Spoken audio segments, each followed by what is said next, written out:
All right. When the bow breaks, the cradle will fall. Oh, wait. Yeah, I'm getting ahead of myself there. This is one of those episodes that gets easily forgotten because of just how self-contained it was and how seemingly meaningless it was in the greater scheme of things. However, when you carefully think about what happened in the episode, you scratch your head about the fact that this got forgotten at all. The setup for this episode makes this sound like one of the greatest discoveries in Federation history. Then they forget about it. Anyways, so the episode starts with Captain Picard and, well, they throw in this little quick scene of a random child just running around the ship doing stuff. Then you have Captain Picard and some of his bridge officers talking about their current mission. They've picked up energy signatures that indicate that the supposedly mythical world of Aldia might be real, and then didn't have a short discussion of certain other places that are mythical, super advanced civilizations, supposedly.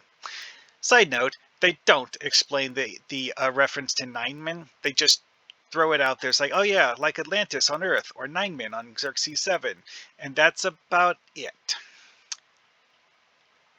Yar gets to be the audience insert when the rest of the bridge crew have to tell her what Aldia is, because she doesn't know.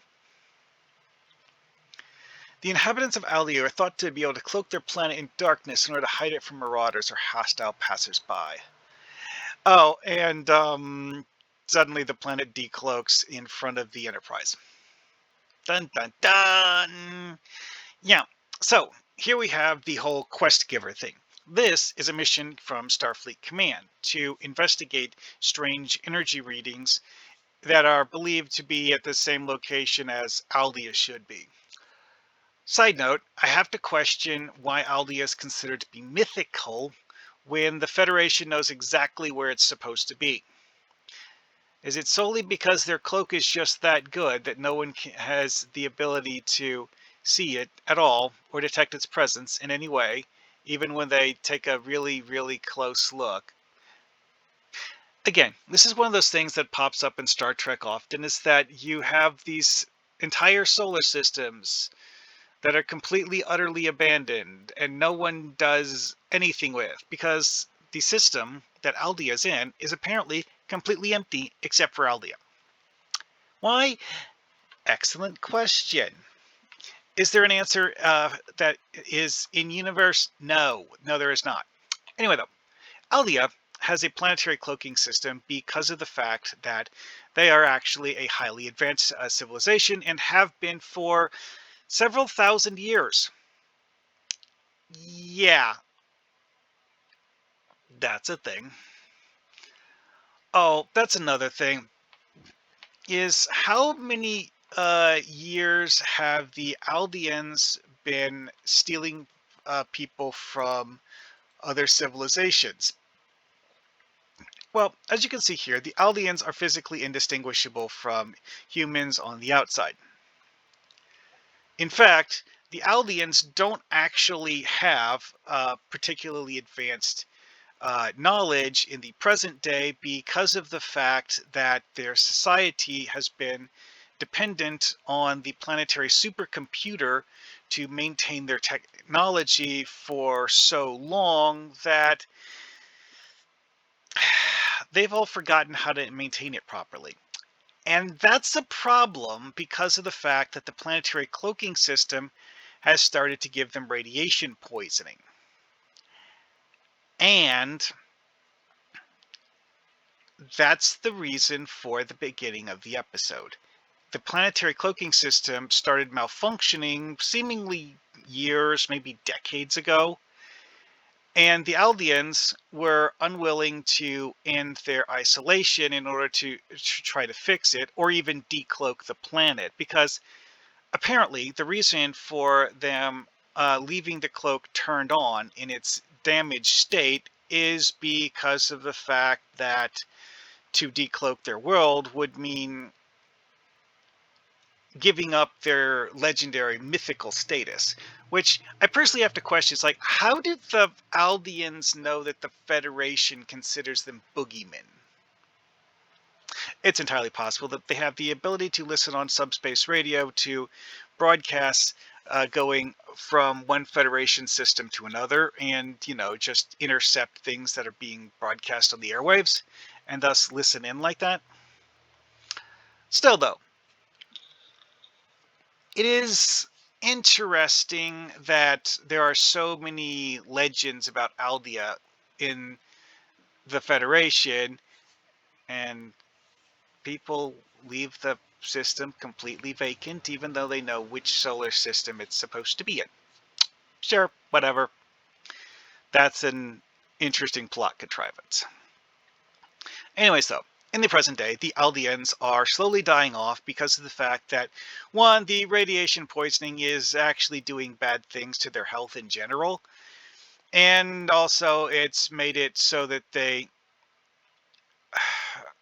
are the only living things left on the planet to a certain extent. It's like the biosphere of their planet has been dying off. They're relying on their supercomputer to give them replicated versions of extinct species to eat for food, because those creatures no longer exist. And it says here, no child been born in Aldea for more than 30 years. So yeah, it's been several decades.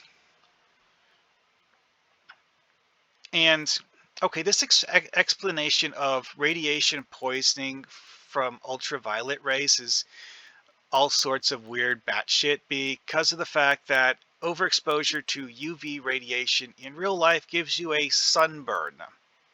It doesn't damage your DNA. It especially doesn't damage the part of your DNA that you pass on to your children. Yeah, whatever. Anyways, though, see, thing here though is that the legends of Aldea, some of them probably come from a time period before the Aldeans cloaked their homeworld and decided to just live in their own little, like, perfect, carefully managed society. Thing is, in modern times, their planetary supercomputer does the bulk of the work for them, so they don't really understand any of how the modern day Aldeans don't actually know all of the exact specifics of why their ancestors set their society up like this. Because, like I say here, is that it was a prior generation of the Aldeans that created the Custodian and cloaked their world. It wasn't some super advanced, long vanished race. No, it was a previous generation that had greater understanding of the technology at play here. The modern day Aldeans just use technology and are largely reliant on technology to live, even though they don't understand the technology. Which, to a certain extent, is easily understandable because the more advanced the technology is, the harder it is to build, and it's one of those inverse square law things. It's like greater complication means more years of understanding needed to build it, and, like, to use a real world example, microcircuitry in computer chips. Reading a book on how the procedure works is one thing. Actually trying to reproduce it would take years if all you had was a book explaining it to you. Oh, also there's the whole thing of actually having a working design for a microcircuit, because of the fact that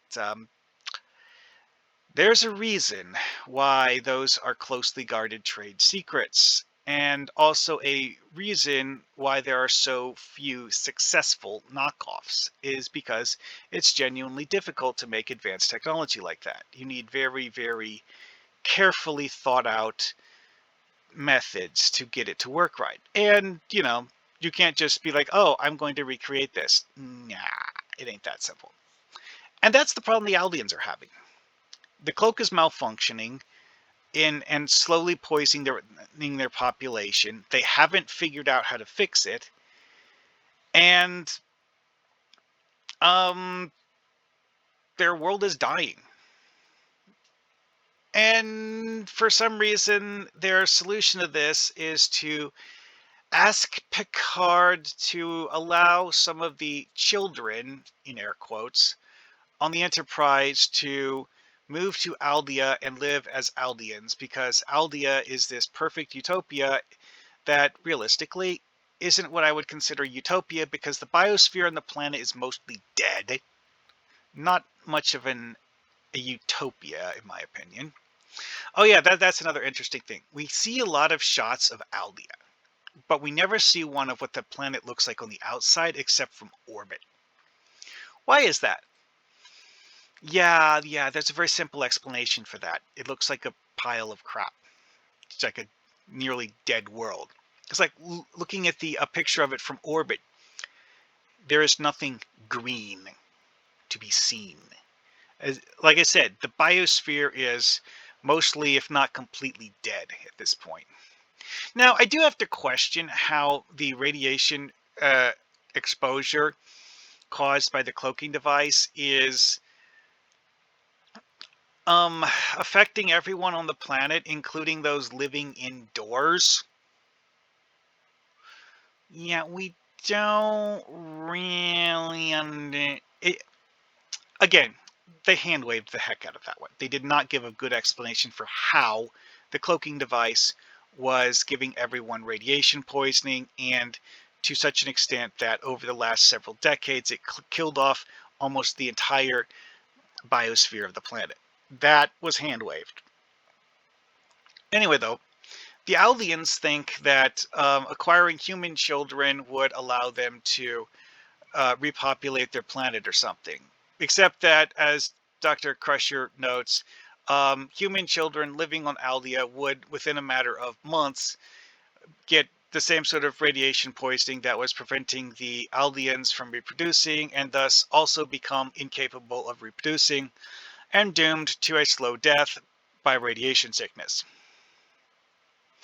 Also, I kind of think that the problem has actually been getting worse, like steadily worse, because remember, the Aldeans have had this cloaking system running for over 1,000 years. They don't actually say how many years, or explain how anyone knows that Aldea existed, because of the fact that no one has actually been to Aldea since they activated the cloaking device.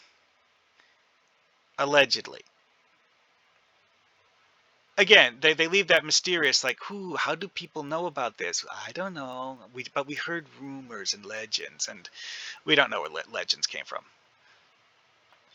So, using this in a TTRPG.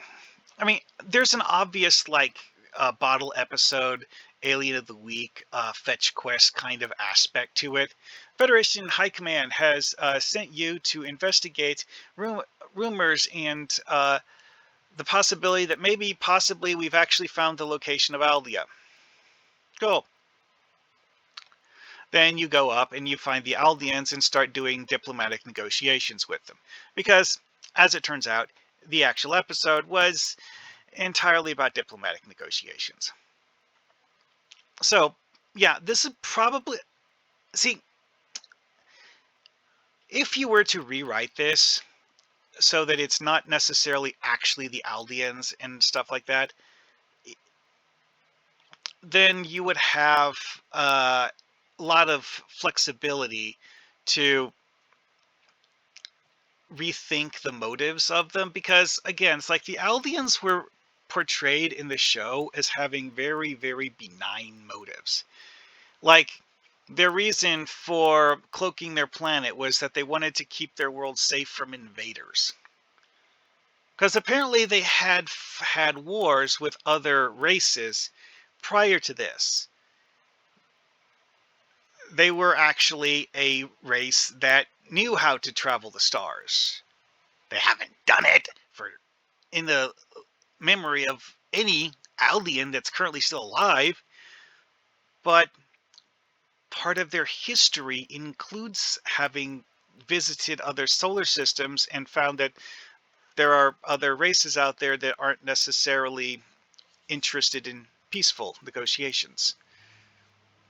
Oh, also, part of the whole thing with the Aldeans saying they want to swipe children from the Enterprises, for some reason they consider Wesley Crusher to be a child. No, I don't understand that. Yeah, seriously. Here's the group of children they chose. Like, okay, this one here, kind of on the high end of age. The rest of them are, reasonably what I would consider children. Most of them just sit around and listen to Wesley talk in the scenes you see them in because of the fact that they're kind of more here as set dressing than to actually do anything in the episode.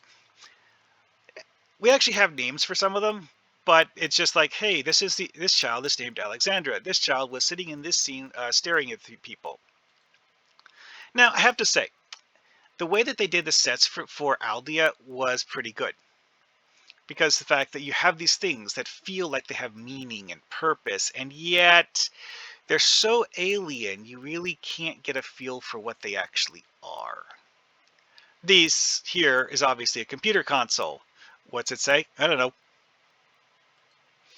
Here's a different angle of it. Haven't you see these like things that look like keyboards? Like this thing here, at first glance, like, oh, maybe that's a touch screen, but they have a keyboard for data entry apparently. Or is it a keyboard? Dun dun dun. Yeah, we don't know. But yeah, this is their like the control console for their central computer thingy. Now this is the guts of the custodian, and this might actually be in fact the source of the radiation exposure, but it is said to be a planet-wide thing. So, maybe possibly it's not as simple as just this particular module malfunctioning, but yeah, they have this big old thing. Part of me wants to say this is an actual prop. They did a forced perspective gimmick to like splice together video of random bit of nonsense the production staff held up in front of a camera, and then just like cut it to look like there's people standing next to it. This stuff here might be a matte painting. I don't know. Anyway, though, so yeah, that's about all there is to this episode. It's like you have this supercomputer that has been running the planet. See, it's like the computer was actually designed with a genuine, valid purpose. Is that the ancestors had built the computer so that they could manage things that weren't feasible for someone to actually do personally and manually. It's just that the Aldeans kind of sort of, left the computer to handle things that it maybe possibly wasn't actually meant to handle. Like the fact that the Aldeans apparently haven't been doing proper maintenance on the cloaking device, and possibly the Aldeans simply don't understand how to do proper maintenance on the cloaking device. And, that's the interesting part with the ending of the episode. In the episode, as written, the Aldeans kind of sort of become part of the Federation or something. See, because Dr. Crusher is like, if you simply decloak the planet, I can treat the radiation exposure and reverse the infertility, etc., etc., etc. Now, there are several interesting plot points here that I personally find are interesting to ponder if you're going to use this in a TTRPG. One, certain aspects of Aldean technology are super advanced by Federation standards, like the transporter beam that they're using. Um, the sensors on board the Enterprise do not actually have the ability to pinpoint the source of the transporter beam. They can detect that one is being used, but not actually track it to its point of origin. Also, they can't block it.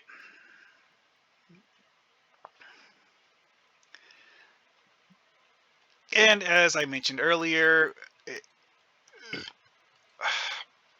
the Aldeans have a whole bunch of cool toys and stuff that, in theory, are things the Federation actually does have the ability to do. It's just the Federation does it normally, because this is seemingly a small-scale variation of a holodeck. It doesn't fill the entire room, it fills this volume. And it has a control console for a, this is actually Alexandra and one of the Aldeans. Um, she's being taught to use the controls on this toy here. See, because the Aldeans were actually fully planning to adopt the children from the Enterprise and teach them how to use all of the Aldean technology. Well, as I explained earlier, though, this is not on the same level that the people who actually created the technology understand it. It's more like teach them how to use the technology, not how to fix the technology, which, well, as explained earlier, is kind of an important distinction. And I find my eyes here because the way she has her hand positioned makes it look like she doesn't have a right hand. I know exactly what she's doing. She folded her hand towards herself. It is actually something that's like a reasonably comfortable angle. It's just a strange pose to take when doing something like this. Whatever. Anyways, though, the whole thing with the custodian and the planetary cloaking device is like it also has as a defense system a repulsor beam that can push starships away from the planet, potentially damaging them in the process, etc., etc., etc. Now, another thing that's interesting is that the Aldeans actually allowed the custodian to have a certain amount of choice in how they pursued education. It's like, oh, well, we need X number of people to do this particular kind of job, so you should try this job and see if you like it, etc., etc., etc. Which is interesting. Although a large percentage of what the Aldeans are actually doing is just artistic stuff that isn't related to keeping the super technology working, which is their key problem, is that most of the Aldeans could have learned from the custodian how to do all of the maintenance stuff and fixing the maintenance shortcomings that I was talking about earlier. They just didn't bother to learn. Oh, also is that the Aldeans have such little actual understanding of medicine that they didn't actually know what was causing the infertility, and they thought it was some sort of genetic bottleneck problem, which, no, it wasn't. Anyway, though,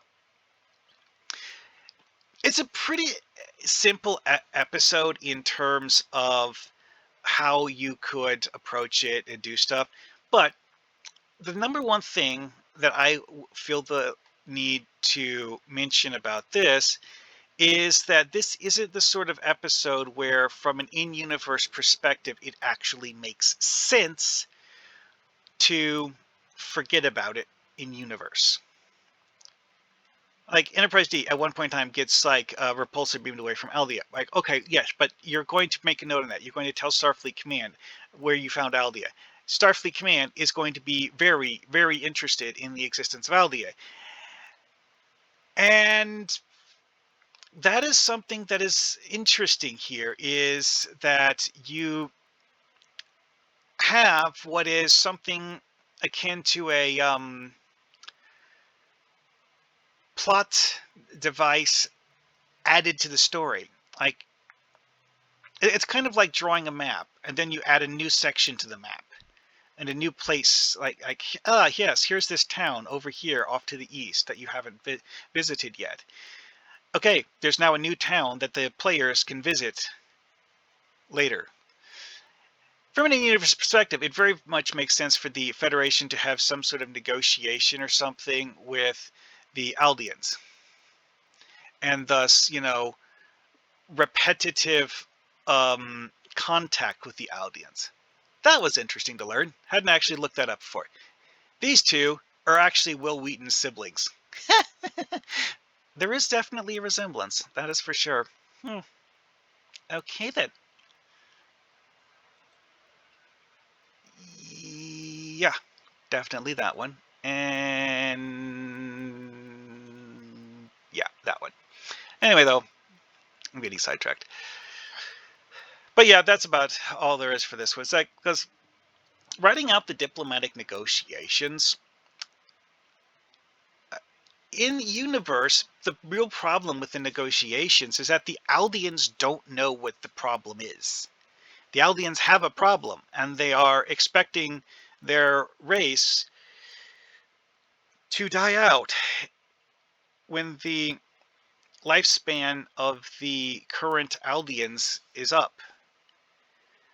Also noteworthy is the fact that the Aldeans seemingly have terrible medicine and are basically relying on the custodian to do all of their medical treatment for them, because of the fact that none of the Aldeans actually understands medicine well enough to have properly diagnosed what's the problem.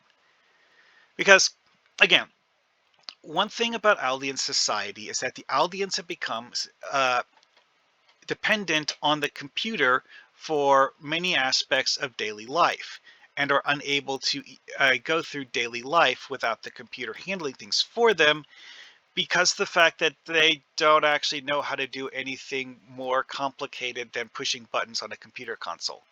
If the computer console's broken, they don't know how to fix it. And that was the key problem here, and something that your party would need to figure out how to handle and discuss with the people of Aldean, is explaining to the Aldeans how to fix their own problems and helping the Aldeans find long-term solutions instead of the weird patch short-term solution of having human children pretend to be Aldeans and get raised as Aldeans only to die the same way the Aldeans have been dying off at present. Yeah, that's a somber possibility. And it looks like that's the note I'm going to leave you on. See you guys next time.